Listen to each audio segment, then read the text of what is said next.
Good day, race fans, and welcome to the Intentional Wreck Podcast, the podcast made by race fans for race fans, from the casuals to the lifelong gearheads. My name is Jeff, and I am actually here with Corey and Finn, and your original hosts are here. No change, no guess, no switches, no flips, no flops, no nothing. The original article is back, baby. That's right. Uh, just to remind everybody, you can check us out on YouTube. You can find us on Spotify. You can find us on Twitch under the name Intentional Rec. Like, share, subscribe. Tell everybody, please. Like, smash that subscribe button, as your favorite YouTubers would likely say. Find us on Twitter, TikTok, at IntWreckPod. That's at INTWRECKPOD. Okay. A lot to talk about race-wise, because, oh my God, what a race. Yeah. What a weekend. Yeah. What a just so much awesome to go over on that front. But beforehand, I know you guys haven't talked too much and it's been all week, but you can continue to shut up for the next minute because your boy got victory lane as Kyle Larson cruised his way through the front. And that means that I will get to talk for the next minute and you will not. I don't think that I'm going to be saying very much that either one of y'all are going to have too much objection to anyway. My general, not gripe, more so, it's a welcoming to my fellow indie fans. Welcome to racing broadcasts on Fox.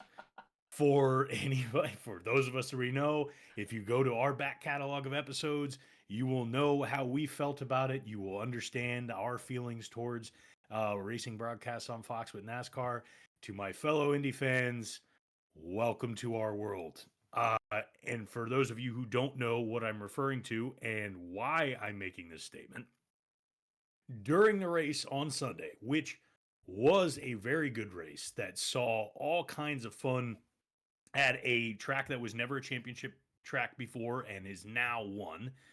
We saw Alex Palou find a way to pull his way to the front after being down over 10 seconds to Pato O'Ward, who was leading that race, and by all thoughts, you might have considered it to potentially be a snoozer beforehand because of that lead. And somehow he pulled himself out of the depths, got the pass, and got his second win of the season.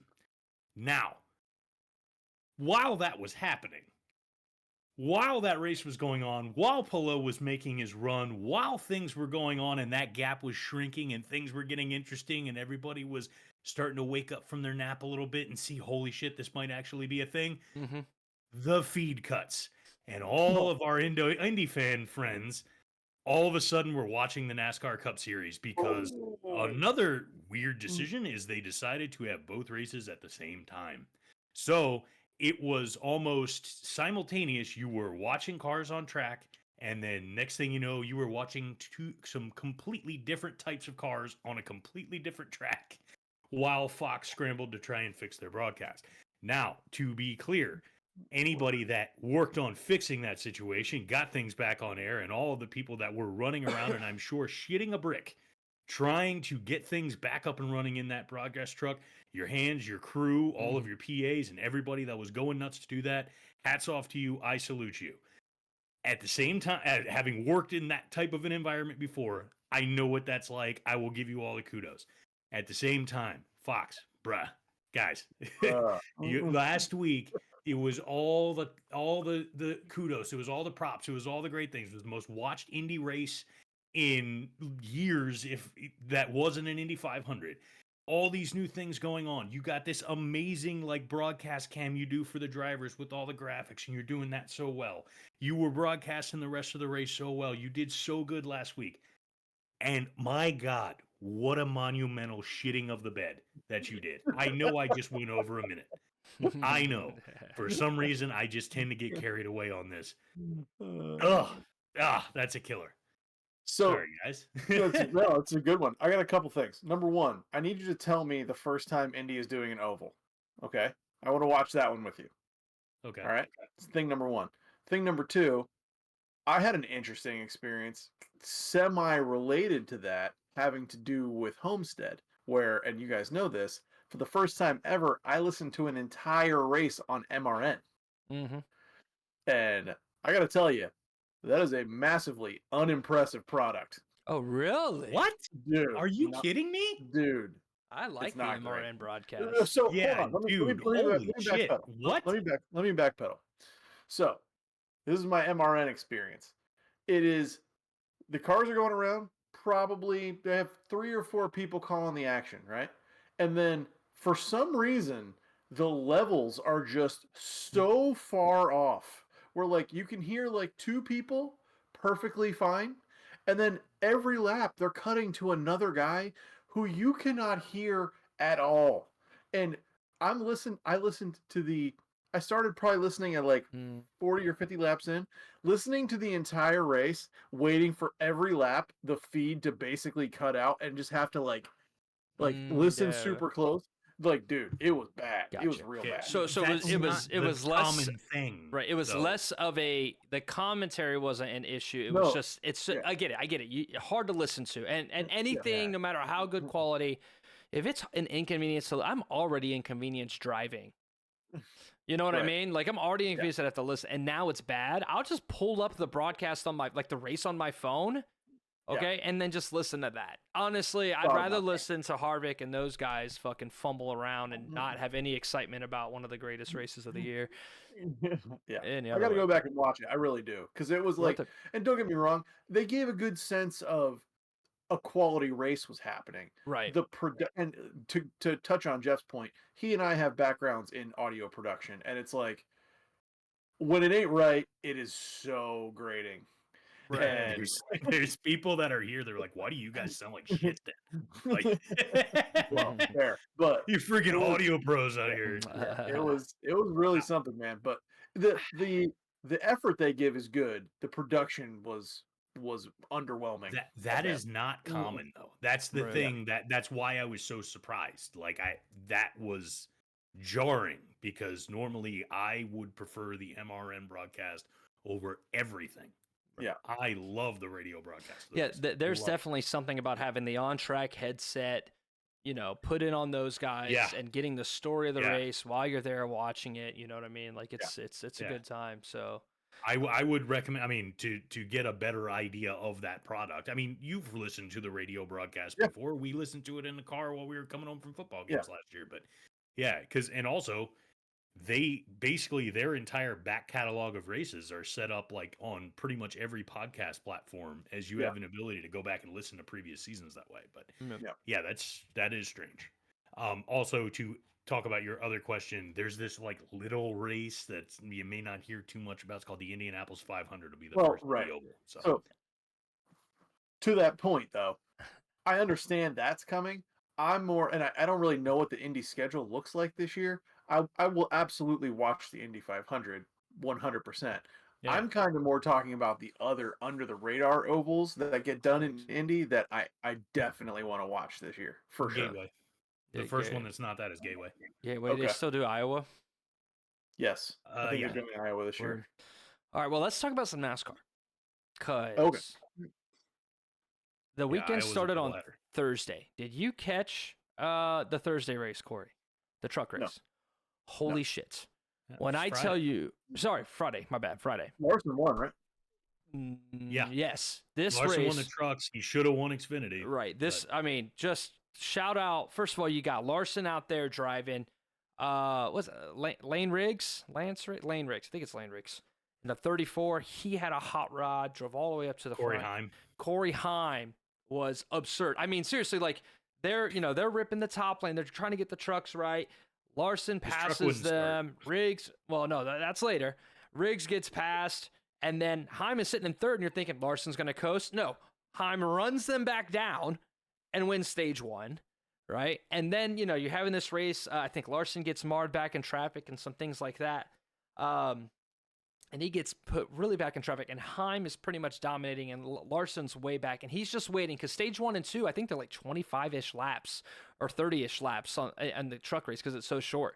And Larson was saying, I need the long runs to let the tires wear, and then ripping the wall kills with speed. So there's a big old restart. He let all those guys kind of kill themselves fighting, And then he was just saving tire. But Corey Heim is up there just dominating this race, right? Yeah. And then it starts happening. Everybody's tires start falling off. And then that 07 is up there right on the high lane, just checking them off. Boom, boom. It's 10 seconds, and it's 9 seconds. But here's the thing. Corey Heim is still the second fastest car on this track. Corey starts shutting off. The car shuts off while he's in first place. Oh. And he falls all the way back to second, right? By this point, I think it's like, I don't know when it was, but at this point, Larson is already caught all the way through the field. He's like third, running these guys down, right? And then Riggs is in second. Heim loses power to the car, gets it fired back up, catches them, passes them for the lead, and then starts to set sail again. Then it shuts off again, loses it, gets it back on, refired, catches them again. Dude, he's literally catching them. Right. And while this car continues to turn off going into turn one, and then finally Larson passed on the outside, got by, set sail, and that was the end of it. I'm sure I'm missing a couple details, but that was intense. Then the Xfinity race was a masterclass in Highline. He had a 10-second lead at the end of this race, and he was completely gone. And then there was a caution, end of the race caution that brought the field, and Sam Mayer on the restart lifted Kyle Larson's rear tires off the ground, and as a result, he spun the tires, couldn't restart, and the outside lane went, and Justin Allgaier ended up stealing the win on that race. So he definitely dominated Xfinity, but that was that one. But then Sunday There's happened. something to this. There's something to the cars go faster when they're about to die. There's something to that, because that happened to Blaney like 2 weeks ago, where like he was getting ready to blow up, and all of a sudden he was blowing everybody away. Happened on Sunday too. Got some, we'll get to that. Definitely got some notes on that when we get into the power rankings bit. But Jeff, what were your thoughts, man? I mean, obviously the second mile and a halfer, great race in Barry out. Did it beat Barry winning last week to you? Obviously we don't like a Larson win, but you what's your thoughts? The race was great. Okay. Just in general, like Homestead continues to be a great product. The track is fun. I would argue at this point it's so good that it burns cars out. Like it's like it puts those cars to the test in a way that you generally like haven't really like seen.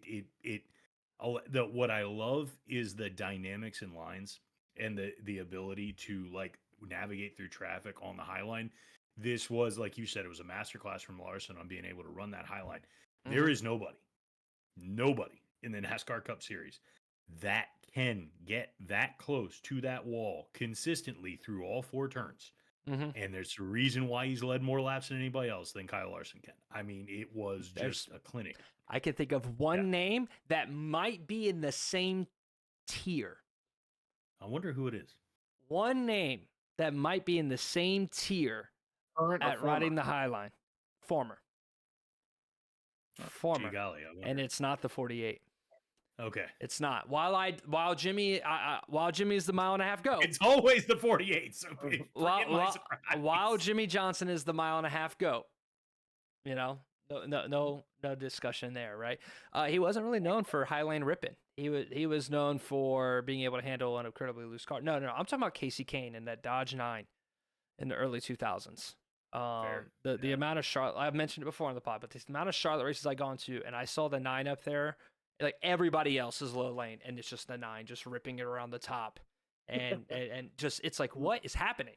Like, who does this? You know what I mean? People have a high lane in Charlotte, but not that lane in Charlotte. You know what I mean? So, but no, I agree. And dude, watching green flag pit stops pan out. So I don't know if they talked about this on the broadcast, Corey, but one of the big things this race, if strategy finally played out, we kind of saw it with Vegas with the fuel thing at the end, but then the caution killed it. Now we got to see strategy pay off, where a good chunk of guys on, we had roughly 80 laps a stage for stages 1 and 2. And there was a scenario where some guys were pitting at about 30. Right. And then they were going to, that second set of tires, just burn them for 50. You know what I'm saying? 30 and 50 type deal. Larson, Suarez, and Hamlin decided to split the stage in half directly. So they stayed out, lost a bunch of time on the older tires. and then pit at 40 laps and then split it right in half. And then, of course, at the very end. Now, obviously, normally what will happen is Ricky Stenhouse spins out, hits Ty Gibbs or Ty Dillon or fucking Ty Detmer at this point. He can't not hit anything. And then the strategy gets ruined. But no, we got to watch the 5 and the 11 absolutely rip it through the field in both of those stages. Like, incredible. Like just gaining so much ground, catching up to the leaders, and then fighting with each other. Suarez, I mentioned he was a part of the group on that cycle, but he spun out coming down the pit road. He spun himself like a dipshit. So yeah, that's tough. So he did that, but like that was incredible. Obviously Bowman, dude.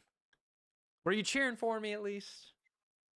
Oh, dude, who, me? Of course, dude. Were you cheering for my guy at least? Oh, Well, I mean, like, we haven't even mentioned the fact that all 3 of our drivers finished in the top 5, which is that's a fun little thing. That's a good day. Yeah, That's a good day. I was obviously there was like 40 to go or something like that, and Briscoe just comes charging to the front. And I'm like, okay, this is gonna get interesting real fast. But yeah, no, I mean, dude, I have no problem. As I said, I have buried the hatchet with Kyle Larson. But I'd have been cool with a Bowman win. He choked. It was never going to happen. Yeah, but a lot of people would have, except for Alex Bowman, which ends up being the case in so many different instances. A lot of people are perfectly fine with Alex Bowman winning. Alex Bowman just doesn't seem to be cool with Alex Bowman winning. That's the problem. Right. And again, a lot of, I guess, of what we're saving to talk about drivers is going to come up during the power ranking spot talk. But I'll just say that, I mean, if you're going to lose because you tried, and he tried. Sure. He went up a lane, he tried to rim ride, got a little caught on the corner, and he could. Yeah. And you know what? I'm good with that. And I'm good with you finishing second, right? Not spinning the car out and junking it. Briscoe was a fun race. He kind of spent most of the race kind of back in that 7 to 12 range. But you could tell he had speed on longer runs. And yeah, when those tires went away at the end of the stage, he was right up there running them down. In fact, it was Larson and Briscoe that had like the fastest laps at that moment. I think the only issue with that, with Briscoe, was that he was running P3 trying to run down Wallace, and then he would catch him and kind of get aero blocked a bit, and then the 5 came and just kind of ruined the party. So, but Briscoe, fantastic. Hamlin had a good car. The strategy was sick, but I just didn't think he had the mustard at the end, like, no, just kind of felt like he was getting a little caught. He wasn't as able to pass like the 5 was when he would catch that traffic, and they got most of them, but then he got up to that group of 4, and he's kind of stalled out a bit. But that progressive scheme looked really good. I thought so too. It was pretty. I was a fan of that. Yeah, and that is going to be an easy transition. Just getting used to that scheme. I don't know. It's smooth. I like it. Right. I mean, it just well done. And the rumor mill is that Homestead might be the 2026 championship, and Vegas might be the one after that. While I do think that will be a more entertaining championship race, I still hold the same point that we should never have a one race championship, because now we're handing the championship over to Larson. You know what I mean? Like, if Larson, you gotta get there. You know what I'm saying? Like I get it, but like at the same time, I still vehemently, I just let him know that now that it's a kind of an anti-Penske track. Vegas isn't really an anti-Penske track. They're pretty good there, but yeah, it still remains the same. But that's interesting. That's news coming out. Anything else come out during the week that you guys heard? I think that was a Jordan Bianchi report. I didn't sound convinced. Somebody said somebody. I mean, it's hard to look at that product and not say, man, that's just so much better than Phoenix. Well, I mean, I don't disagree with that. And I'm like, all your other points notwithstanding, I kind of heard that conversation, and I'm like, this sounds like speculation to me more so than anything with any real sort of.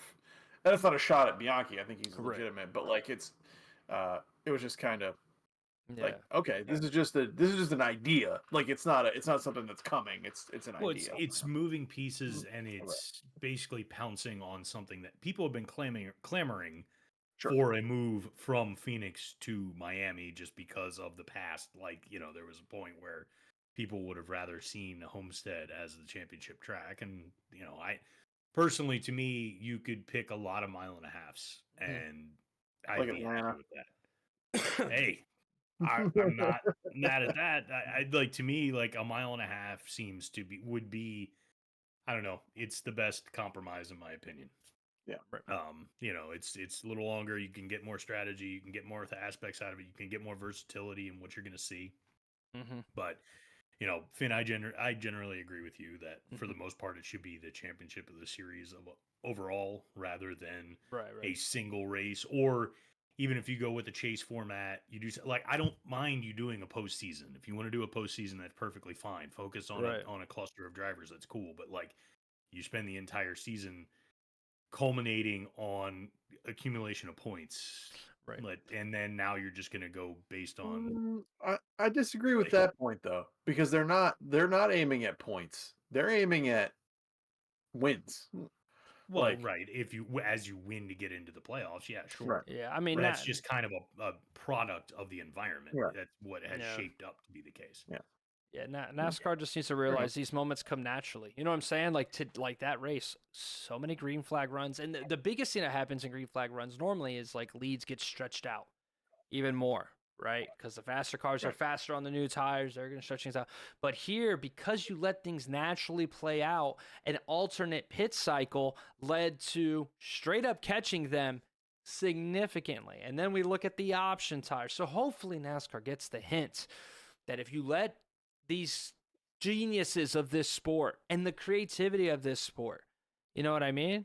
Like literally having to sit there and go, man, it's lap 30. Everybody's pitting. We're going to stay out. And it's not, and this is what I hate. I hate strategy calls of where, oh, we stayed out and ran 10 extra laps and then we caught a lucky caution. So now everybody has to still get tires. And now my dipshit car in 20th is now first with tires.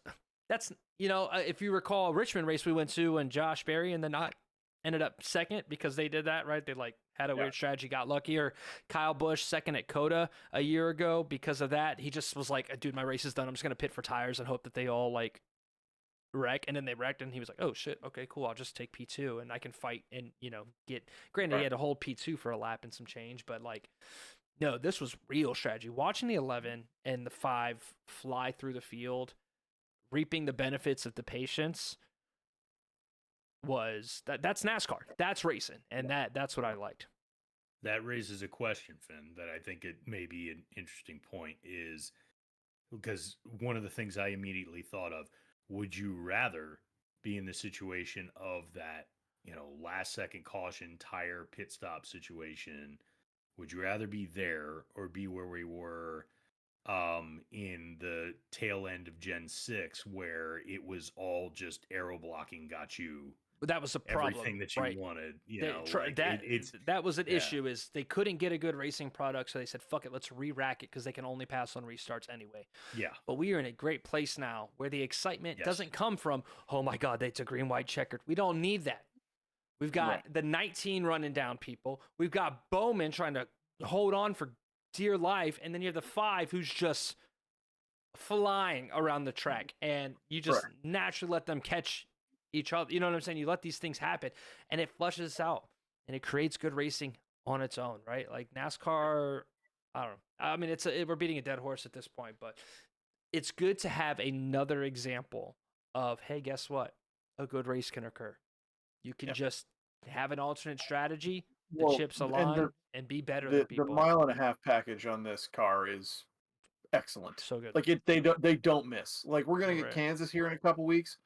It's gonna be awesome. It's gonna be sick. It's gonna be awesome. Like you just know it's coming. Right. And I'm gonna jinx it, but shout out rain not affecting the last 2 races. Mm-hmm. It's gonna jinx it. Yeah. But we'll see. Coda wasn't affected by rain, right? No, right? No rain at Coda. Like, well, if you get rain in Phoenix, something weird is going on. Right, I mean, they've been in the desert so for half the season so far, so we'll see. Yeah. Here we go. So we'll see where that. Well, I mean, I guess that's the other thing is in Miami. I feel like that was going to be your most likely something, happening in that case. But I mean, Daytona, Miami, Atlanta, the Southeast this time of year gets a little wet. We got Martinsville here soon. Moving Dover. Yep. Yeah, we got Martinsville coming up, and moving Dover a little bit may potentially make that change. I think all in all, the summary of everything we just said is like Finn is officially in love with the Gen 7 car. And then we can move on to the next point. It's good. It's a good road course. If they can Mhm. just slightly do some things to the short track, which the options Yeah. higher helped, and super speedway is not bad. It's not bad. Yeah. Especially Super Atlanta. speedways, I'd love to see them do one without the stage cautions. Yeah, I agree.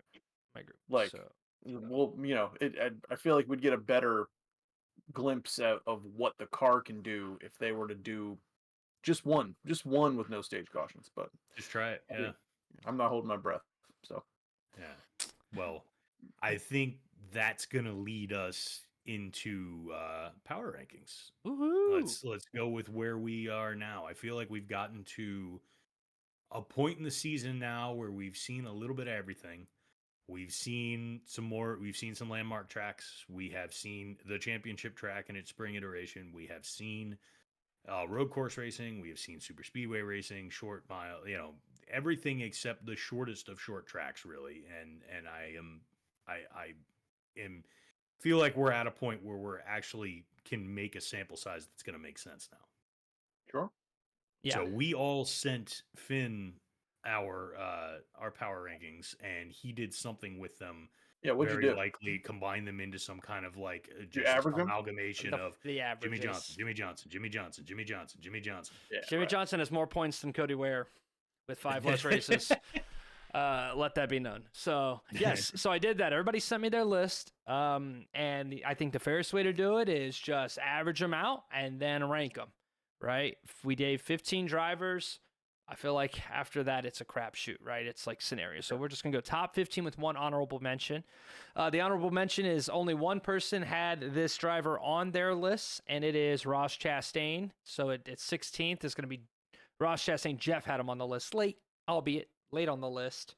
He was my 15th. So So late on that list. So won't get talking about Chastain. I think he is at a I point want to where know who Jeff slighted to get Chastain in there. well, I don't think I really slighted anybody. To be Yeah. honest, by the time I got to 15, I was like, dude, for what it's worth, my note for my driver at 15 was everybody sucks here, but this guy he's leading a lot of laps. So there's that. That's literally my note. So that leads us right into the 15th ranked driver of our power rankings, and that is going to be Joey Logano. Lowest on the list is not on it by Jeff. Jeff did not put Logano Oh, that's who on Jeff his slighted. list. Okay. well, no, there's your answer. Right. Right, yeah, that's because the answer. I was looking at it at that point. I was like, Logano is underperforming to the point where I can't necessarily justify putting him on this list. Right. He's led 245 laps this year. So the highest he is 10th on Corey's list. He was 15th on mine. So Corey, with you having him as high as you did, obviously the lap sled is there. But Yeah. what's got you putting him up at 10? Something is wrong with Penske's cars right now. Like, I think this is not yeah, you just roll your eyes all you want. Outside of we have a win from Josh Berry, right? Sure. So who I'm sure I have higher on my list than either of you. But we'll get to him in a minute. But yeah, Joey Logano's leading 240 plus laps so far this year. Bad luck is not his fault. He is still the defending champion. To have him at 15th is not correct, in my opinion. Or to have him off the list is certainly not correct. He's around 10th. If you're talking about skill, talent, what we expect out of the season, what we've seen so far is he's leading laps at the wrong time. That's it. But at the same time, like that, I don't know that I'm just looking at it like leading laps at the wrong time. I can understand your point there, but again, even like drivers who even leading laps at the wrong time can win you stages. He hasn't even done that. Right. Sure, but there are other drivers that we'll get to here. And he also only has he only has one DNF out of that too. Right. Like so it's not like he's getting bumped out of races. Well, that's true, but a DNF is not the same thing as getting wiped out at I forget which race that was. He got into it with Stenhouse and ends up in the back, and like it's just kind of he's not getting he's not finishing well, but he is racing. He's fast, but he's not finishing well, right? And if that's an excuse, then that's an excuse. But that's where I'm at.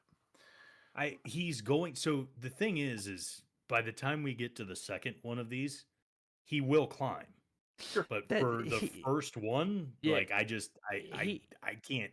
I Right. couldn't include He him. has more laps led than any other driver right now. Right. Sure. So But- a big part of No that, result. a big part of that is leading in super speedway races. That doesn't mean that that's not great and all, but we largely know that leading at super speedway races like laps, like being up front, that's great. Those Penske boys, they get up front, they lead a lot of laps, and that's but that isn't really indicative of like where he's leading laps at the other tracks. He's not. This is why he's low on the list, but he's one of my candidates for a couple good races, and he just shoots up. You know what I mean? It's one of those like I have him low because he's significantly underperforming. 0 races this year has he finished higher than he started. Now, granted, he just finished 3 straight races in the top 15, so there's improvement there. Yeah. But a lot of these other guys have really shined in races, been there at the end, or just kind of playing a little bit more momentum in my brain. My question, Corey, is you put him at 10. Like, who did you put behind him? Well, we'll get to that. We'll get to that. We'll get to that, right. That's what I'm wondering. We got 15 of these fellas. We're supposed to skip past these nerds, these losers. Get to the meat. So we'll get to who's next. Okay. A lot of disagreement with Logano, but Jeff sides with me, so fuck it. We're down. Next, Nobody's surprised by that. P14. Okay, the highest list he appeared on was mine at 12, but both of you guys had him in the bottom 2. That is Kyle Busch. So Kyle Busch is going to be ranked 14th. Obviously, the tire went south. He had a pretty decent streak from Atlanta to Phoenix, but kind of disappeared. Coda was great, kind of disappeared. I think the 8 has speed. I think I think that Coda performance is doing it a little bit more for me than Logano at the moment, but I would see Logano moving up before Busch moves up, if that makes sense. Agree. I had trouble, like, so that's the other thing is like I had when it came down to it, like, because for me, Bush was 14, and I had trouble like placing him, mainly like. Because the only thing to me, like, if we go to the other discussion between like him and Logano, like it's the results are the only reason why he's above that for me. Right. Is because like despite everything else, like he also has 3 top 10s in the top 5 stage win. Like I mean he's no stage wins, but either way, it's like he still has finished decently. Yeah. So I mean that was really what placed him there for me. I had trouble keeping him in the top 15 though. He's definitely trending down. He was my last one in. Right. I think I had him at 15th. Right, like that like 7th, 5th, and 8th across Coda, Atlanta, and Phoenix was great, but 33rd after Vegas after dealing with the tire thing, and then Homestead he was kind of slow. So Kyle Busch, many people thought he was going to announce something crazy. On Monday he put out a tweet, but he's actually just going to be racing against his son for the first time ever in competition on a Wednesday. That's awesome. Yeah. Little dirt race. Cool. So That is super awesome. all right. Yeah, I think that's awesome. Yeah. So coming in at 13th, 2 of us had him at 13. The other had him at 14th. That is the 2 car of Austin Cindric. Another guy, a lot of laps led, just not putting it together at the end of the races. You know what I mean? A great stage in that first stage. What was it at Vegas? And then just kind of disappeared. Any thoughts on the 2? He's on team fast car to me. He's on he looks fine. Right. He looks good. He looks like and I mean when you're talking about 13 or 14, you're talking about a middle of the pack driver. Exactly. Right? Like that's it's like okay, is middle of the pack driver. Right. Like he's qualifying well. He's running up front. And he's leading laps. In the last 5 races, he has 1 finish above 19th. You know what I mean? It's just like when you see the 2, you're like, oh, the 2's fast, and then you see the finish, and you're like, damn, brother. Yeah, what's but going on? you know what? Now that you mentioned that, it feels like Blaney when I first started watching. Yeah, he has 2 top 10s by the way. Yeah. So that is Cindric. Again, the 2. He's a young guy, right? Still room to come into his own. So that Cindric. Any other thoughts on the 2 car? I don't have much on Cindric. Just Not he's too got much. it. He's another that I feel like is going to make his way up. Like He's As long he's as- trending upwards compared to where he's been in past seasons. We'll see how long it takes for his car to blow up. right. We'll get to that. At this definitely, rate, right? definitely gonna get to that. Do theory in I the had worst way. I got a theory. I don't think it's like crazy. It's not like conspiracy theory, but we'll keep her moving here at the 12 spot.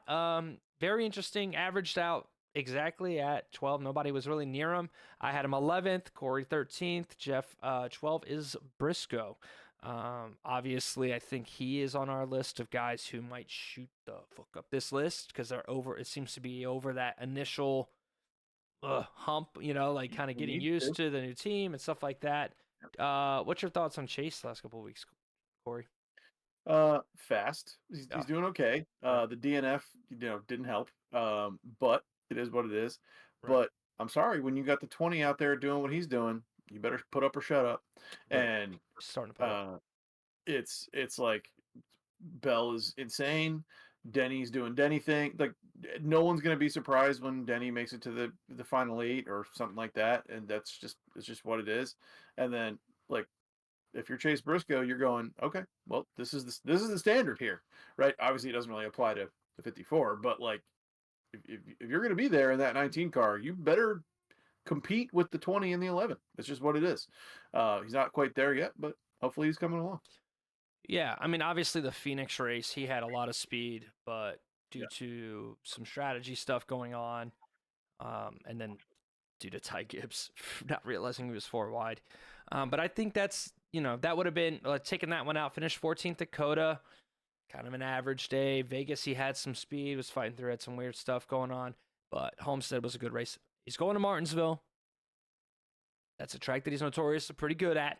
He can compete at Martinsville, so we need to see that, right? The 19 has owned Martinsville for what feels like a decade, right? So I'm just gonna preemptively jump in. I got him for my pick this week. there you go. We'll let you have him. I get primary. I get right of first refusal on the 19, and I'm taking him this week. I gave you that. So, any thoughts on Briscoe, Jeff? He's honestly, I'm glad he is doing much better than he was at so many at this point last year and other seasons, and it's just he is showing that the promise is there when he's got the equipment to get him where he needs to go. He is showing that he can be quick, that he can contain, that he's not going to back down when he have the opportunity. And one of the things that I'm seeing from him this year, he's racing a little smarter. Mm-hmm. In the past, one of the things that we saw at Briscoe in some big moments in different times is that, how many times do we make jokes about full send, for him? He seems to be picking more spots with that. And I think that that's going to pay off for him in the long run as far as like picking his spots when he's going to actually go into that full send mode. I'm looking forward to when he does because it makes for a lot of exciting racing. I am impressed with the fact that he's had chances where he's been up towards the front and he hasn't taken himself out of that. That's a very good sign to me. Right. And really, he could have absolutely coughed it up at Homestead, right? Even with that fast car, because he started falling back, but he held on to it. Top 5 finish. Yep, I'll take it. Yep. Cracking the 11th, just outside of the top 10 here. The highest he was 10th on anybody's list. That's me and Jeff's, and that is the 9 of Chase Elliott. It is not often that we see a guy just like the 9 just not have the speed that the other Hendrick guys have, right? He's the lowest Hendrick guy by a mile. He does have 3. He entered Miami with 3 top 10s. They had some penalty issues, a couple penalty issues, right? He had a speeding penalty earlier in the year that kind of kicked him back. This one was weird. He was coming down pit lane behind Cindric, and they all checked up, and he just pulled out beside him, entering pit lane under caution. And then he gave the spot back, and then he pulled into a stall, and NASCAR penalized him, sent him to the back. Again, we talk about gray area. He felt like he gave the spot back and whatever, and that kind of killed that race. But I'm just not seeing the 9 pass anybody outside of that little spurt at Coda at the very end, which we didn't see him pass anybody because Fox refuses to show it. What are your guys' thoughts on the 9? So hold on, where did you guys have him? both at 10th? Yeah, we had him at 10th. You had him at 11th. I have 11. Okay. All right. Because that was the one that I thought for sure you guys were going to jump all over me about. Was having Chase Elliott outside of the top 10. No. And having Logano in the top 10, right? So, but here's the thing. If he wasn't Chase Elliott and he wasn't in a Hendrick ride, no one cares about this guy. I'm sorry. There's nothing. I've yet to see any blazing talent out of him. I'm watching the sport for 3 years.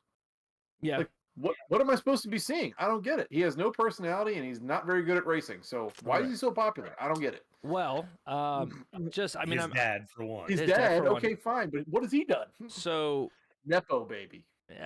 yes, yes, right. He is where he is. Just cancel us now, I guess, man. God damn, You like get to chase the streams just.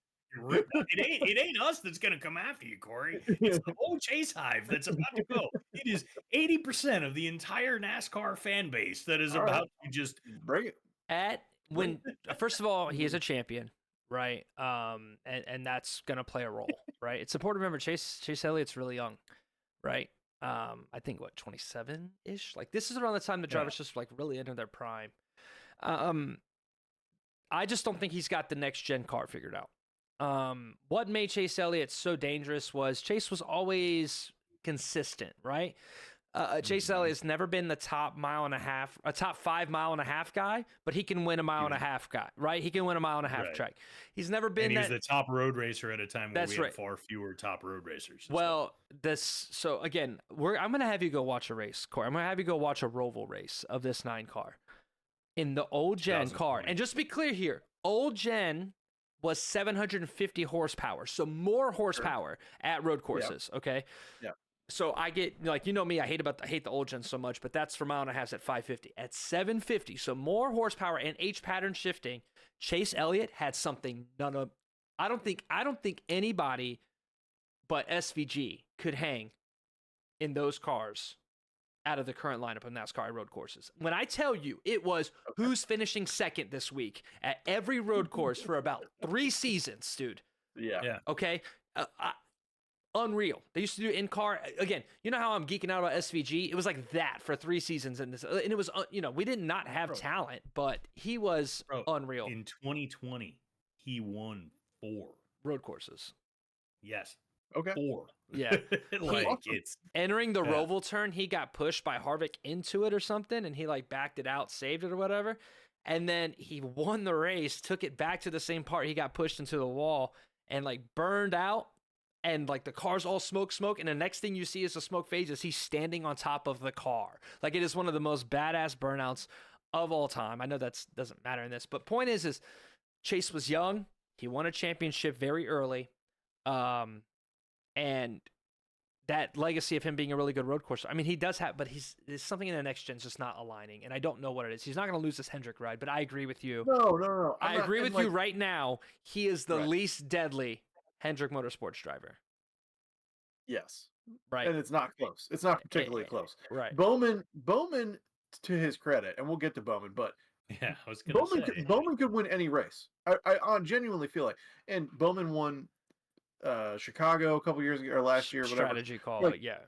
He can win any race. And I was like, I just don't see that from Elliott. I don't know. I've never been impressed with like anything that he had one pass at Dega like last year that I was like, okay, that was awesome. Right. So I would, so my thing is like, there's a flip flop on that. And it's, my thing is that to me, Chase Elliott has if you were looking at the two, I think it's a matter of like terminology that's like hitting me here, or at least the wording of it, because the idea of saying that Alex Bowman could win any race and that you're not seeing that out of Chase, I think that gets me, because one of the things that we see out of Bowman on a regular basis is his, he can get there, he can get up towards the front. And then he just kind of has this like gentlemanly way of like, no, you guys let me just wave you on through. Right. Whereas Chase Elliott, like when he's got the chance to take the shot, when he's like when the killer instinct needs to happen and he's at the front, he'll get there. I agree. That's what I don't see out of Bowman. He has the killer instinct, right? I've only seen it twice out of Bowman, and that was a Richmond race. where he took the restart, cut it down, and took off. And then a Dover race where he took on Larson 1-on-1 and beat him. That was the Hendrick 1-2-3-4 at Dover. But yeah, you're absolutely right. Like, we haven't seen that. And then the 9, yes, I will say this. If the 9 has got a chance to win the race in the final 10 laps, the 9 can win that race, right? I'm confident that he can run them down.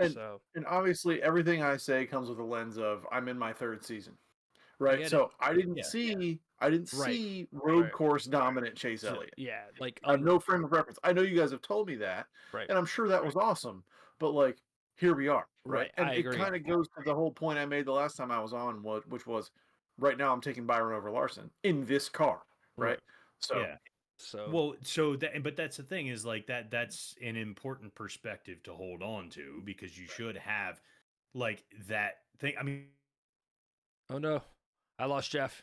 That's the foundation of you guys' ongoing Blaney saga and Penske and all that stuff. Right. Oh, did I drop? Just a smidge. We got most of it. But that's where that goes. But that perspective is important to have, to make sure that, you know, it's an understanding of like, what are you seeing there? Because I think, you know, Finn, you're going to have the longest out of that, but having that, you know, having this certain bias that's going to come from having watched for a lot longer, you have a lot more of a sample size that you're going to compile into your about a driver. For what it's worth, though, like, we've been in next gen long enough that I don't care. Like, none of how the driver raced in old gen matters anymore. Like, you know what I mean? Like, the cars are what they are. Right. And we've seen it. So, you know, people are going to be higher on the list. They deserve to be, right? Like, NASCAR's not like football where there's a whole bunch of like absurd contingent fact. At the end of the day, you got to be quick, and you got to be quick in the car, and you got to be good at that track in that car. And after we're on season 4 now of the next gen? Figure it out, fellas. You know what I mean? All right, so we're on the top 10. This is the first controversial one. I think this might be the one with the biggest space. On one guy's list, he was 5th. And on another, he was 14th. So coming in at the number 10 spot is Bubba Wallace. Jeff had him at 5, Corey had him at 9, and I had him at 14.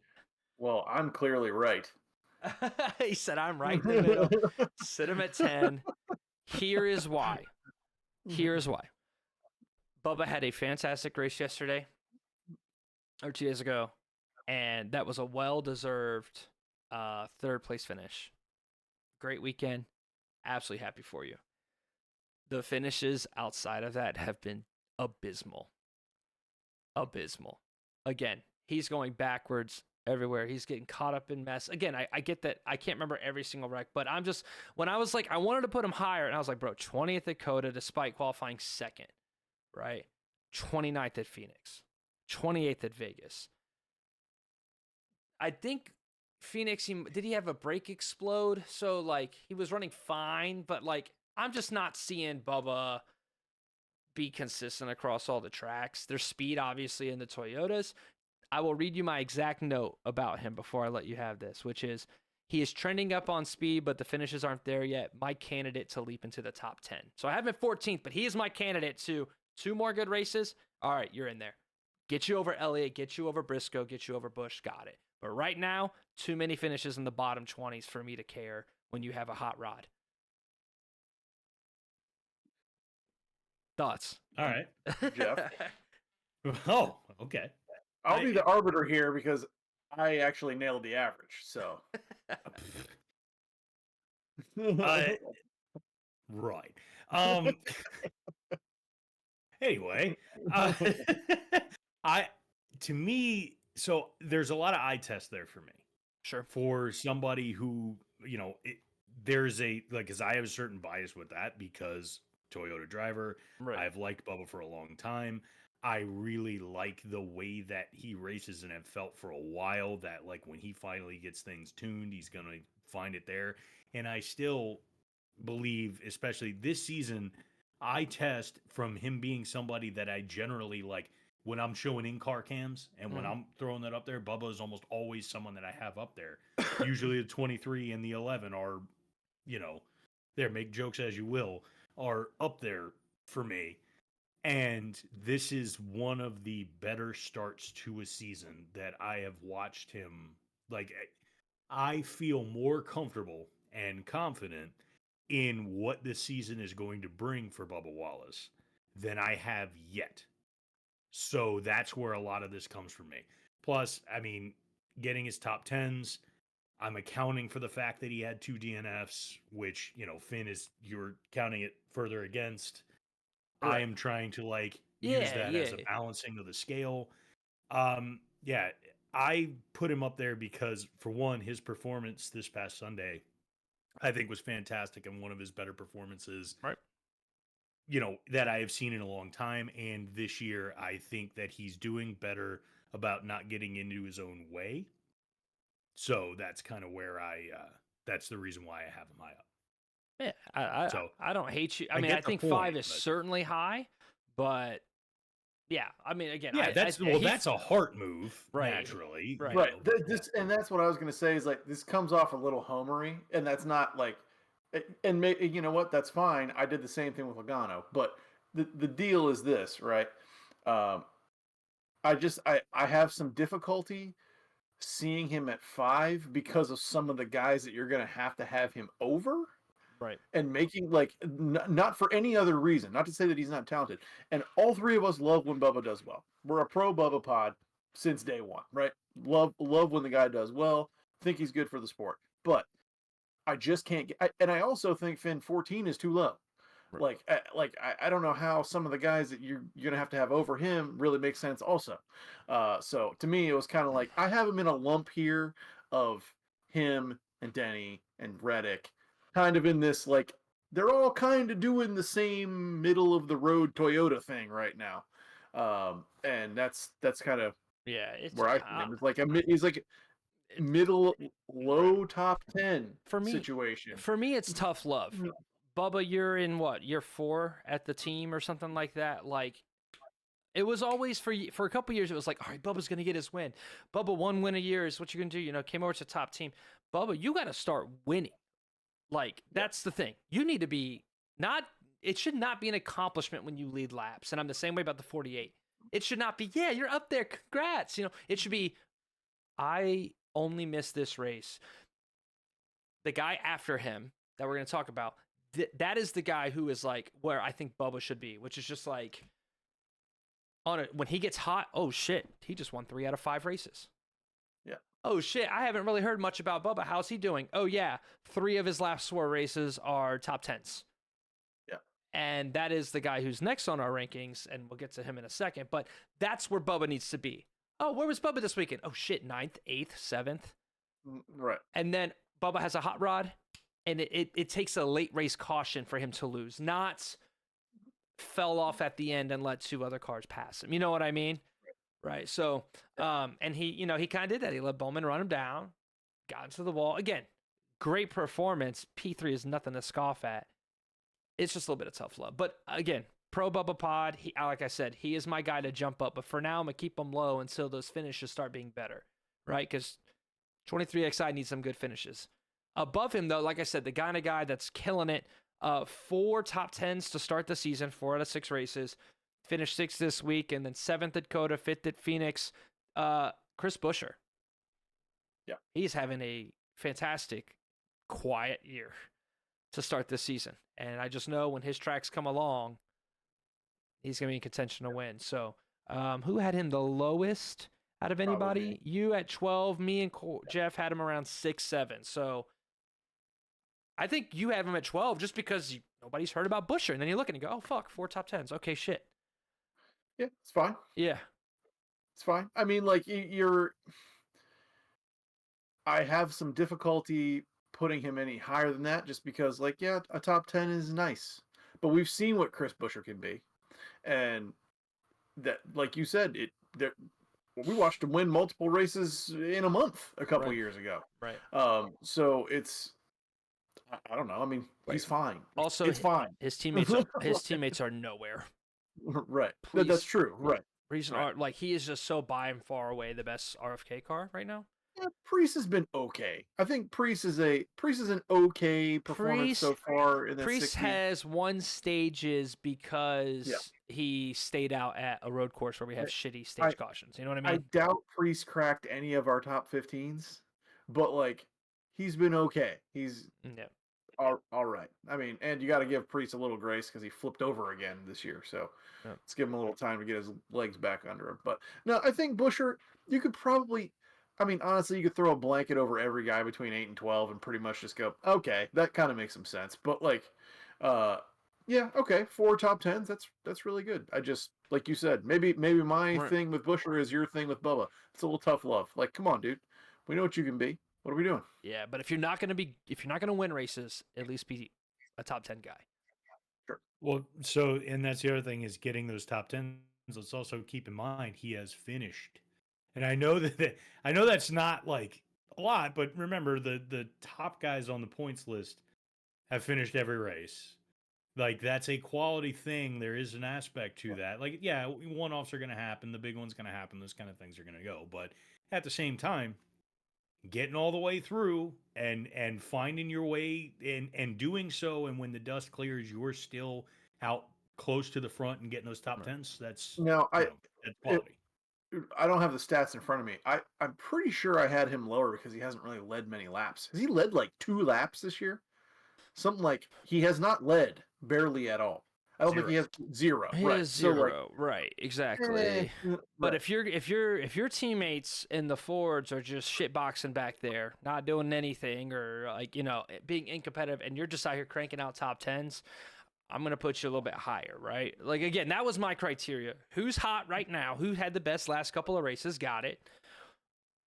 Who's been great across the whole season, multiple wins, yada yada yada. And then if you ain't gonna be one of those, who is finishing races in the top 10 and keeping themselves relevant in the point standings, and at least walking away from weekends with momentum, right? There's Yeah. something to be said about and a the car intact. and a car intact, right? So that's Busher. Our first race winner appears at 8th. All right, the lowest he is on a list is 11th for Jeff's, and the highest he is on the list is 5th on Corey's. That's Josh Berry of the 21. So somebody's pissed. Let's right into that. What are you angry about? How? How that low? A race winner who's had speed at every track, maybe except for Coda. He is certainly on a hot streak. He had a little bit of speed at Homestead. He qualified second, but here's the thing: Bowman qualified first. If you watch qualifying, right before Bowman went out, because it was Bowman and then Barry right back to back in qualifying, a huge shade patch came over the first turn, and it like made the grip insane. Like so they were not speedy cars. So he started, but here's the thing: when you say speed, 4th starting at Phoenix, 7th starting at Vegas, 2nd starting at Homestead, they are by far the most complete. They're the best Ford. They're the most best complete Ford right now, at a minimum. The most complete Ford, right? 4th at Phoenix, great. And not only that, we're going to a track that he's a short track guy. And I'm very excited to see what he could do at the short track with the Penske short track program. I am giving him, he's on my list above the guys I have him on because he's on the rise, but a really rough start to the season, pretty much a nothing for the first 3 out of 6 races. Solid 2 races. Homestead didn't get the finish, but we're good. So for me, why I put him over or underneath some of the guys I did was really just because these guys are, they're a little bit more consistent across some of the tracks, or they're just flashier, right? Or they have like more speed or something like, you know what I mean? Like there's a great case. You said a blanket. Barry could be 8th, Barry could be 4th. I don't care. Sure. I just have him a little bit low. I have him 9th on my list. You have Reddick above him. I do have Reddick above him. Yes, I don't get that at all. Like he is better than Reddick right now. He is. I think there's no case to be made that he's not. Reddick has been unimpressive. So we'll get to Reddick. But like the main thing for me when it comes to him is they were leading that race at Vegas and they just pit and a caution just came out and trapped him and Denny a lap down. So I know I can't do this for all 32 drivers, so I don't want to just only stat box, but like that was something I remember watching. I was looking at it, I was like, damn, he finished that bad at Vegas. He like was leading the shit, he's up there fighting for the lead most of the race. That's why. He pit from the lead on the normal cycle, and then a caution came out, and it trapped him and Denny a lap down. Sucks to suck, but I'm going to give him credit for that race, for being able to compete and have a race-winning car at Vegas. The race that Barry won, you know what I mean? Like he was better at the track all day. A fortunate call. I get it, but he's going to get credit there. Extremely fast, had the pole at Coda, competed all day at Coda. Finished, I think, third? Something like that. I'll tell you this, a little part of me breaks my heart that Briscoe's not in that car. A little part. No, I think he got a little bit. No, Tyler got the right car for sure. No, I'm talking about Barry. Like, I just a little part of me wishes that Briscoe was in the 21. Just because of the legendary about it? Oh no. Like, and they have speed, and it's a Ford, and like all those things, and I'm like, that's you. But it's all right. Well, for how long is the question? But yeah. But you know, like Tyler's got 3 top 10s, 2 top 5s. He's 4th in points. He's the highest Toyota on the board, despite another one having 3 wins. You know what I mean? Tyler's been really quick. He didn't have if you put me in a situation where you ask me which driver I would rather have, yeah, it's not like I'm not. I think even Reddick's hesitating. I think Reddick's one of the top 3, 4 drivers in the series right now. Like power rankings aside, like true driver talent, like Larson, Blaney, Byron, Reddick. Like that's my 4. Like that's the fuck Bell. Like that's it. Like all of those are in their own tier of driver right now. Those guys are the top tier of the sport right now. Barry can get there, and I get that doesn't necessarily matter for what we were doing here, but I'm really, really high. So I give Reddick a lot of grace, especially when he was leading a race and just got trapped by a caution. Like, oh well. It is what it is. So I'll remember you said that in a few minutes for the guy whose car's blown up twice. Well, we're going to talk about that because no, I don't think he's next. Next is Hamlin, P7. Denny Hamlin, the highest he was. I had him the highest. I had him at 5th on my list. And then you guys had him in the 8-9 range. Talk about your boy, Jeff. I mean, he's doing fine. I mean, we're at this point. I mean, Corey said a little while ago, you can take a blanket and throw it over, 8 through 12 and go with that. Like, I think Denny's looking fine. It's strange because if you looked at the history of this podcast, you would probably say, out of the 3 who is the homer and everything else at the same time, I'm probably harder on Denny on this podcast than even somebody who does not like him and someone who is generally neutral.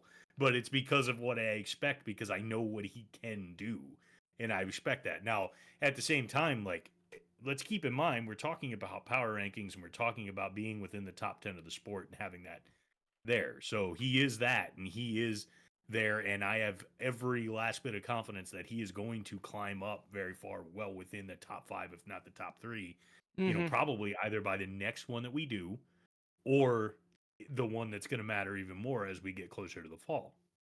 But yeah, I think we're at a point where Denny's got a lot going on in general. There's a lot happening just with some of the stuff that he has to go with, like managing some stuff. He's also had a lot of things going on with his own contract, with sponsorship deals, with a bunch of the other stuff that's there. There's a lot that's going on here, and for him to still be able to perform at the level that he does, it says a lot about his talent level. But yeah, I mean, I have him a little bit lower, mainly like if he had a tick in the win column, like, hearts out, he's right up there. I'm giving him the same, I'm giving him the same homer discount that I'm giving some of the other guys that are up here right now. But, I know that's coming. It's there. I think for me, it's a matter of progression. Like what it really gets to more than anything else is he's just not quite there yet. Can't wait till we start getting over closer to Pocono. Can't wait till we start going, because that's where he's going to shine. And he will start making his way up there. This part of the season, he's feeling things. So shit, man. I mean, go ahead. He looked great on Sunday. I got Reddick, Hamlin, Wallace, 7, 8, and 9. Yeah. Put those names in a hat. Pick them out. Those 3 guys are having basically the same season. Yeah. I don't know. I feel like Danny's doing a little bit better than them, right? Like Phoenix, he finished 2nd, was fighting for the win. Vegas, he was in the same scenario as Reddick. He was 2nd, pit, and got caught a lap down by the unfortunate caution. and then 5th this past week at Homestead with a ton of speed. Like right now, the 11 car is fast. It's just a matter of don't buck it up, right? A couple pit road speeding penalties earlier in the year kind of really screwed the 20 and put him in a bad spot. Didn't have a good coda showing, which he's not exactly the road course ringer, right? Outside of like Sonoma, where he's good. I don't know. But Denny's racing well. I think the Toyotas are starting to pick up steam. Wallace, Hamlin, picking up steam. Obviously, we've seen what's going on with Bell, but I think he's trending upwards, right? I think we're seeing those guys trending upwards. So here at P6, just outside of the top 5, the highest he is on the list is 4th. That's yours, Corey, and then he's 8th on me and Jeff's list. Ryan Blaney takes the 6 spots. Do you want to hear what's going on? What I think's happening? Sure. Blaney's the best Ford driver in the series, and I said earlier he has cemented himself into the top tier of driver. Penske jokes and ribbing aside, but I think this is a real thing. I think Penske is saying, listen, we can be mediocre at these tracks, not have a shit ton of speed, and hope we win late in the season like they have in the other scenarios, and then, of course, have their playoff runs at those tracks. I think they said, fuck it, let's start pushing these cars. And I think they're pushing the engines to the limit of what they can do. And I think that's why we're seeing as many issues specifically in the 12, right? Is because Ryan's running that thing in. Because, again, who has been the fastest person at the track the last 2 weeks? It's the 12. Yeah. It's the 12. Like, just raw speed. Who's got the fastest? I don't even know if Lars on the high lane could beat that 12 car, dude. And it gets faster right before it blows up. Right. And he's flying. So I don't know if they're just pushing a limit or what. Because Logano's not exactly fast in these last things. Cindric, the laps led, again, I feel like it's a big misnomer, especially considering a lot of those are at the super speedways. They're not really leading laps at the other tracks per se all that much. Or they are. It's like early stage and then they disappear for the rest of the race. But Blaney right now is like lights out fast. I don't know why they're blowing up. That's my theory, is that they're pushing the cars and they're trying to figure out what the fuck are we gonna do, because they were slow as shit during this stage all last season, right? Just complete nobodies. All the Ford was right. So I think they're pushing, and that's what I think. That makes sense to me. I mean, I think it's as good of a hypothesis as any we're going to come up with. Right. But I mean, I'm the resident Blaney lover. It is what it is. He's the only driver I have above a driver with a win. And that's it. His car is stupid fast. He's an excellent driver. He's going to win multiple races this year, and it will surprise 0 people. Right. That's it. He's awesome. So yeah, he's 4th. The finishes aren't there because the car keeps blowing up. So for whatever you want to chalk that up to, fine. But and he got right rear. Has been stupid fast. Right. It's coming. Right. It's just coming. You want to say that maybe the finishes aren't there? All right, fine. Maybe if the car stops blowing up, we'll see how he does. Right. The thing is, I don't disagree with anything that you said. The only reason that he is low and that he's not up there is because he hasn't finished. That's it. Right. Yeah. It's really like it has nothing to do with him and what he's done. The only reason that I put him low, I know that he's going to propel and he's going to be way up. It's going to be there, but at the same time, like, you're not very powerful if your car doesn't cross the finish line. That's the only reason that he's low for me. That's it. And he's also the only one it's happening to. But yeah, it's a testament to be even considered top 5, fringe top 5 when you haven't even finished half the races. So this. Regular season wins Ryan Blaney, over or under 2.5? I'm gonna go under. I'm gonna go under, and it's not a skill thing. I just think the field is so diverse, and I think that there's just a lot of tracks. Like, you go to those 1.5 miles, and he's quick, and then so are all the Toyotas, and so are half of the Hendrick cars. Yeah. I don't see him winning a road course race, so take off 6 tracks immediately from that. They aren't particularly fast in 1.5 miles, and then I think the difference between the 2.5 being above or below is going to be if he steals one of those super speedway races. Sure. So. I mean, for me, as long as once they have the car dialed in to Yeah. what they need it to be, I think he's fully capable of taking 3. Capable. He could easily win this weekend. Because we're going to Easily. see Dega twice, are we not? I mean, that's Right. 2 right there. That Right. He's super good. He's very, very good at Martinsville too. Yeah, So he's gonna be in the mix this weekend for sure. Yeah, that'll be interesting. So let's get to top 5. Top 5 again. Highest on anybody's list was 4th. On our list, Corey and myself, he was 7th. This is Tyler Reddick. We talked a little bit about Reddick already. I don't think we need to beat the bush, but he's 4th in points, above Chris Bell. That's crazy, dude. And that's a testament, I think, to the finishes. And I think the only real thing that hurts him is that Vegas being trapped a lap down. But I think he is one of the hottest. I think he is right now, again, hard to say this with Bell having what he has, but right now, off the last couple of weeks, he's the best Toyota. He's got really consistent speed, and I think he's the best at all of the types of tracks that are coming up here soon. Hamlin is right there, but I think he's just being the most consistent with the most consistent speed. So that's why I had him at. I mean, for what's why I had 7. Why'd you have him at 4? Is it just more 23XI love there, Jeff? Muted. Well, I mean, like, no, I'm fine. That's, to me, it's more than anything else. It's generally like he will get the wins. Like there's no, like, Reddick is going, like, if we're talking about Blaney's like over under 2.5, you give me the same thing, I'm slamming the over on him as well. Right. So Fair. that's where I'm at on that, is that I feel just as confident that he's going, as far as like just having that, confidence in somebody. Like, Reddick is up there with the best of them for me. Right. So that's the reason why I have him high. Yeah, I mean, he just averaged out well, obviously, because some of us had guys higher. Like, you had Wallace up here at 5, so that, the whole game. But I think he's adequately placed, and he's going to be interesting. That being said, though, we talked about some guys lower that are quick to shoot up. I think Reddick is the type of dude, with how aggressive he is, he could have a bad couple of races and then be down in the 10s. You know what I mean? Out of Hamlin's going to be really consistent. Bell is Bell, right? Reddick is in a scenario where it's like, ooh. If he has a bad couple of races, we might be like, okay, what's going on with the 23XI guys? You know what I'm saying? Or what's going on with 45? So, absolutely. Interesting because to see. It's not, because you would think he would have. You would think he'd be more competitive than he's been.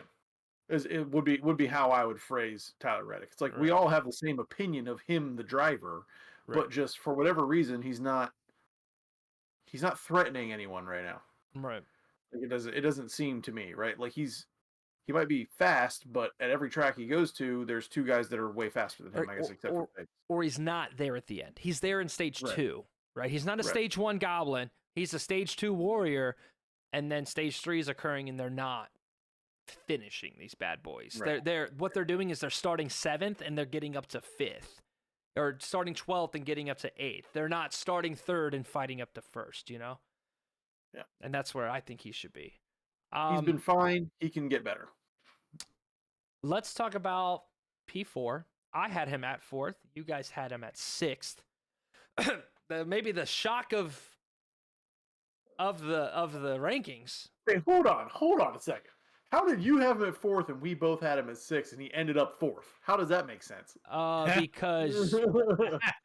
Because he averages out to 5.333 and Reddick averaged out to 6th because he was 7, 7, and 4, and then Blaney averaged out to 6.666, which makes sense because he's a Satan worshiper. So, yeah, so that's your averages out. The average out is like 8th and 4th averaging together versus 4th and 6th averaging together. So it's a Finn miracle. Alex Bell is man, not a driver right now. I'm sorry, he's not. Well, let me give you some stats. I was going to say he's got 5 top 10s. He's brother. got 5 top 10s. We've ran 6 races. 5 of them are in the top 10. And the last 2 weeks, 5 top 10s and 0 DNFs. And the last 2 weeks, he has had top 3 car speed. He was almost fighting for the win this one. And at Vegas, he didn't really have a good kind of end to the race. I can't remember what happened, but he ended up battling back and kind of finishing pretty solid, but not like fighting for. But stage 1, stage 2, he had one of the faster cars, was running down the leaders. So the 48 is showing up. They are the most consistent car. In the last 2 weeks, they've had race-winning pace. That's not what we expect normally out of Alex Bowman in the 48 car, but the reality of the situation is the stats don't lie. But this is just like Reddick. A couple bad weeks from the 48 and back in the list you go. You know what I mean? It's just like, fuck, Yeah. we can't not put him up here. He's Hendrick is killing it. So dominant right now. They're so dominant. It's like he's killing it. How do we not keep him up here? And then he has a couple bad races to go, okay, there's Alex Bowman. Right? Or they win a race and then you're like, shit, the 48's good now, you know? Like, well, I think that makes generally the point for me between like where I placed Reddick and Bowman, between putting Reddick at 4th and putting Bowman at 6th, is that, in my opinion, the only direction for Reddick to go, to me, the only direction for him to go is up. Bowman can go either way. right. Not to say, like, because he has had an impressive start to this season. And that, you know what, Jeff, that's well put, because here's the thing. I have, right ahead of Bowman, I have Blaney in 4th and Barry in 5th, and he could overtake both of those guys if the performance stays where it is. But I have some difficulty with it because Barry's been fast and has a win, and because Blaney has had race-winning speed multiple weeks and his car's blown up. Right. So, it's again, those three guys are kind of in a lump for me, where it's like, all right, they're kind of doing the same thing right now. Minus Barry's got to win. It's a 3-prong, right? It's a speed, finish, and you know, not fucking it up, right? And they're all, and Alex is just his little, college football, your little coach chart that separates, like, like Blaney's just like all in one, like, or two, speed and blowing it up, right? And then Barry's in like consistency and a little bit of speed, and then Bowman's is just like a circle in the middle that just kind of expands to all of that. Well, not even blowing it up, it's just all to the right two sides, right? A football analogy, I always say there's a 3-pronged things to quarterback. You get 2, you have to sacrifice 1, right? So like if you want high air yards and not a lot of sacks, then you're going to have a lot of picks, right? You throw a lot and you don't take a lot of picks. And, if you want to have, don't want to take a lot of, if you don't want a bunch of picks, then you're probably going to have a little bit less, you have a lot of air yards, but you'll have more sacks. It's like the 3-prong. You have to sacrifice 2 to get 1 type scenario. I know I'm kind of butchering it here, it's the old adage of, do you want something done cheap, fast? Do you want good. Cheap, fast, cheap, good, or fast? Right. Yeah. That being said, I do think if you gave Blaney or Barry Bowman's car the last 3 weeks, it would be probably a slightly better result. I mean, I think Blaney's car's been faster, but like, you know what I'm saying? Like, it's hard to tell. It's tough. And I absolutely agree with you. I wouldn't hate you for putting him down, but I didn't expect him to average out 4th. I thought that was really funny. But yeah, I mean, 5 top 10s in 6 races is crazy. Crazy, considering all the different tracks we've gone to. So shout out my boy, Alex. You guys want to know who's 3rd? You can't. What if we said no? Like, what if we were like, nah, man, let's cut it here? There is no 3rd place. There is no 3rd place. There is no 2nd place. Tied. Dun, dun, dun. We nailed the top 3. There is a 3-way tie for 1st place in which one of us placed that driver 1st, another placed them 2nd, and another put them 3rd. It is a 3-way tie at 1st place. So, Lars, let's go through the list. So I had Byron, Bell, and Larson. That was my order. Byron the 1st. Byron, Larson, Bell. I have Bell 3rd. You're going to be mad, but whatever. Bell 3rd. Corey had Bell, Byron, Larson. And Jeff had Larson, Bell, Byron. So literally everybody got a 1st place vote. Everybody got a 2nd place, 3rd. So we'll start with Kyle Larson. That's so crazy, dude. How did we do that? We'll start with Kyle Larson. I think he is the hot name of the 3 right now. Right?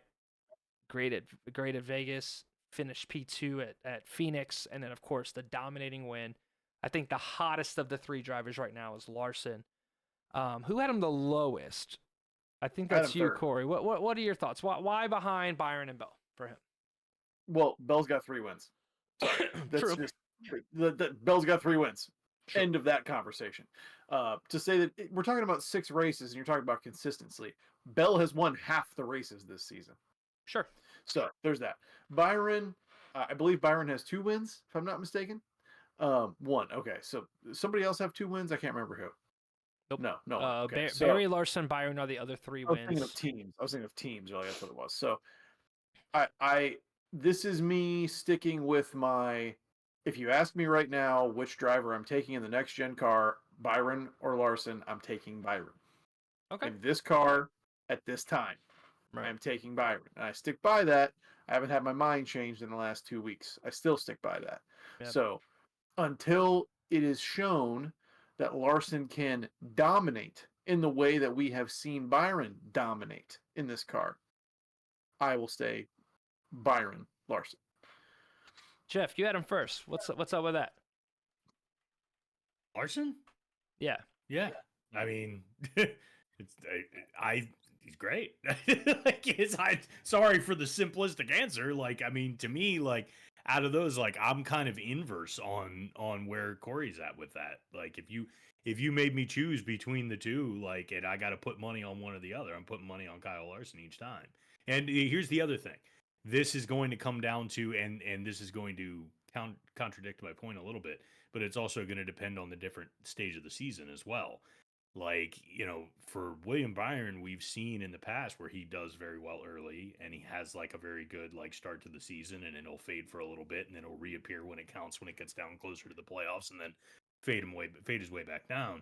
To me, like, in my opinion, Kyle Larson is just a generally all around one of the most consistent drivers on the entire series, in my opinion, and not just in this series, in the truck series as well. He's also one of the, like, I personally, like, to me, Kyle Larson is one of the best drivers in the sport, in stock car racing. Yeah. So yeah, as far as like just all around talent, skill, right? It's so tough because like the pace is so consistent, and for what it's worth, I have Byron over Larson on the power rankings, right? So I don't disagree with the point, but also you're Corey obviously said a couple times this pod, I'm taking Byron over Larson. Larson has the most wins in the next gen era, right? So that's another thing too. But I will say this: Larson has the most wins in the next gen era. Byron's got the most pace in the next gen era. Back up. Larson has the most wins. Wasn't there a 10-win season in the next gen era? Sure. That's what I'm asking you. Was his 10-win season in the next gen era? No. Okay. Yeah, no. It was the end of the last gen. Okay. So yeah, he was unreal. That was one of the most disgusting seasons. It's like nobody can pass except the 5. Unreal. But yeah, he's got 14 wins in the next gen, right? And again, I think it's high is completely appropriate for all three of these. I think Larson is up there because right now he's just unreal hot right now. And he's driving the wheels off of it. So that's Larson. I had Byron at 1. Corey had him at 2. Jeff had him at 3. I think the right now the best pace in any car, right? I don't know who's gonna finish first every week, but this fucking guy's gonna finish second or third. You know what I mean? If he doesn't win this race, you know what I mean? Yeah. Like he's a threat to win every single week. He's just quick All everywhere. 3 of these guys are, honestly. He has been the most consistent of the 3. You said consistency about Bell. I'm going to argue with you. But right now, I think Byron has been the most consistent. I think that populates with the finishes, laps led, and of course, the points being his at the moment. What are your thoughts on Byron? You had him the lowest, Jeff. Is it just one of those, how do I pick one kind of scenarios? Well, that's right. When I was looking at the top 3, I was just kind of like, it's very clear what the top 3 is. It's just a matter of like where I place them. I mean, they're all between the 3 of them. I mean, you look at Bell, Bell's got 3 wins. What argue with that? Like, what are you gonna? He said consistency. He's winning 50% of his races. Right, that's what I'm saying. In NASCAR, to be shooting 50% from the field is pretty solid. Right? Yeah. In a sport like this one. So there's not much of an argument on that one. Larson is at the top. Generally, like, it's hard to shake an opinion on me on Larson just from what I've seen that guy do. So he gets a benefit of the doubt from me in majority of the cases. For William Byron, it ends up being like, he's up there. He's in the bunch. Like there is no denying that he's in that top 3 right now.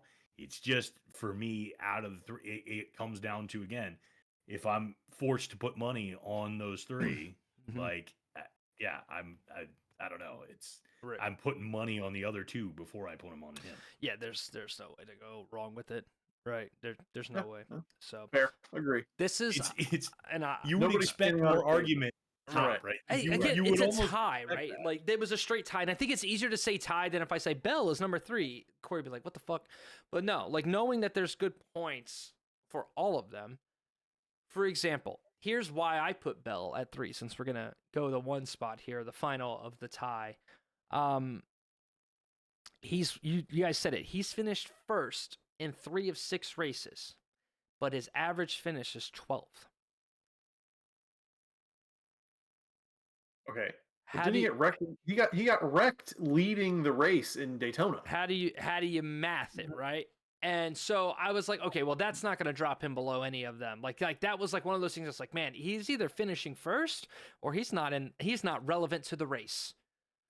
Right? That's the first thought. And again, relevant in the sense of being compared to these two guys' resumes, not the Bowmans, the Reddicks, and Blaney's, right? We're comparing him to the other two. Also, it's just kind of been uninteresting the last 2 weeks. I get that he's won 3. I get that Toyota can completely focus on completely other things now, right? The 20 car, they could piss off for the rest of the season and just literally stage race for the rest of it and be so set in playoffs, right? They really, really could, right? So I will take all that with a grain of salt and just say, hey, dude, they got 3 wins already. They've, you know how it is, like the Hendrick cars are really good. They each get a win or so, and then they shit during the summer. This is the 20 cars I'm shit during the summer phase. Like, fuck it, dude. I don't care. Like, let's just throw a weird setup at Homestead. We're not going to race here again. Why are we spending a bunch of money here? You know, like, let's focus. Oh, Martinsville. So if the 20 comes back and they're like, because Martinsville is a playoff track and they just kill it at Martinsville, okay, right back into being first type deal. You know what I mean? So I take my analysis with a grain of salt, but he hasn't been interesting the last 2 weeks. What happened to Bell? What happened to Bell this week? He spun I must have missed. spun out by himself. He spun out by himself. No. Yeah. Well, we're just Finished lost it. down a lap. It was a puzzling just had a shitty day. situation. Again. Yeah. I know he got wrecked from the lead in Daytona, right? Like he was leading and finished 31st. I block out all super speedway races from my brain after they have occurred. I get my 5 laps of adrenaline and then I'm done he got analyzing wrecked out of them. Daytona. He finished 12th in Atlanta. Then he won, or no? Then he won Atlanta. Then he won Atlanta. He won Coda. He won Phoenix. So you get a super speedway, Yep. a road course, and a short track. And then Vegas. I think he finished 12th, and then 19. Whatever happened, 19th this week. Oh. I mean, to me that 12th is a little skewed, in my opinion. Yeah, I mean, there's going to be context to everything, but again, like Larson, like I'm going to mention it just because, like I didn't earlier. Like Larson had on speed, he had lapped the Xfinity race up to P5. Everybody was on the lead lap. Or only 5 cars were on the lead lap on speed. You know what I mean? And I get it's Xfinity, does not matter for the power rankings. My point is Larson's the hot name right now, so I gave him the nod. Bell obviously is one, and he can piss off for the rest of the season until the fall rolls around. So I'm not being hypercritical of Bell. He's the top Toyota. I think he was my dark horse pick for a championship. I said he's been he should be a 2-time champion at this rate. He's a popular choice for a championship pick this year. I think I think he's a 2-time champion. But this lull has to be just 2 whatever weeks instead of, oh shit, we we blew our load, if you will, and now we're family friendly podcast. My bad on that phrasing. I think we cruised way past family friendly a while ago, so I think we're good. I think we're beyond. We've reached the point where we wouldn't even be in a PG-13 movie if we're actually being honest. You get one fuck, and it's always reserved for Ryan Blaney. There you go. That's that. Finn always saves that one in the bank whenever he can do that one. The next question on this one. I propose we revisit the power rankings right before Memorial Day weekend. Yeah. I think we hit that right before Charlotte. Yep. That's my suggestion. Given the time frame, we're sitting at about clear 2 months. That's about where we were. We're a month and a half in the season, close to 2 months. Yeah, it's 6 races: Martinsville, Darlington, Bristol, Dega, Texas, Yeah. Kansas. Yeah, tons of races. So Yeah. So we get like all kinds of different stuff. That's my proposition to you guys, that we revisit this in 6 races right before we go to Charlotte, and then that way we can include Charlotte on through to the start of the playoffs. Charlotte is also the first race of the in-season bracket challenge, which is happening. that'll be a big thing to talk about before the power rankings and that shit. We might do that at the house if y'all are coming down. Me and Jeff already kind of were talking about it. We'll set the mics up. We'll do it here. Get the whole couch thing. I'll make it work. So that'll be sick. So black leather couch. I'm in. All right, so because we have Cruise Pass. I invite you to the Signal chat. We'll get it set up. Yeah. Damn, dude! Like I was gonna roll into the lane as soon as you made that one. You got me, Corey. Well, we gotta make picks, buddy. Yeah. All right. Wow. All right. Lead us out. I got Briscoe. Dibs on Briscoe. Oh, Briscoe from Martinsville. Okay. Josh Berry. Yeah. I want Josh Berry. I want the short track. I want the short track king. Dude, go Priest, dude. Let's get weird with it. Let's go all the short track guys, dude. Just start pulling out Jimmy Johnson. SVG. Dude, SVG and Martinsville. All right, how about this? You go SVG, I'll go Cody Ware. And Corey takes well, then we'll just hand victory lane to Corey for next week, and we'll just go with that. I mean, you guys tried to compete last year. I ended up winning 5 in a row, so Well, just wait till I'm happy that you remembered that. Are we gonna do a bracket challenge for the in-season bracket? That's gonna be 100%. chaos when like somebody spins out early in the race and then like Stenhouse is like the one that's fighting against. Well, dude, especially when but it's good races. It's Charlotte, Nashville, Michigan, Mexico City, and Pocono. Oh, so I think the last one is Pocono. Oh, that'll be gnarly. Yeah. Yeah. I hope it's a weird matchup. Please have me give a shit about Austin Dillon versus Todd Gilliland. Please, oh God, let the cards fall. $1 million to my boy in the 34. All right, Jeff. Oh, wait, did you do your pick? No, you didn't do the No, y'all just kind of. I've just kind of let you go and kind of decide. We let you have it in victory lane. So. Yeah, no, mine for Martinsville is going to be William Byron. Oh, that's a good pick. It's a safe pick. That's a safe pick, even though I took a race winner, and yeah. No, well, so I mean, the thing is like if I get it now, I won't have like an IndyCar gripe for that, so I have to like come up with something with more substance, I guess. But we'll see. Maybe by then I'll be celebrating Alex Ovechkin breaking the thing, and I can talk about hockey on the podcast because I know Finn loves it when I do that. Yeah, because Finn loves hockey. And that is where we're going to close with Finn Sourface as he covers his camera. That's going to wrap things up. Please make sure you check us out on YouTube and Spotify under the name Intentional Rec. Check us out on Twitch at IntWreckPod.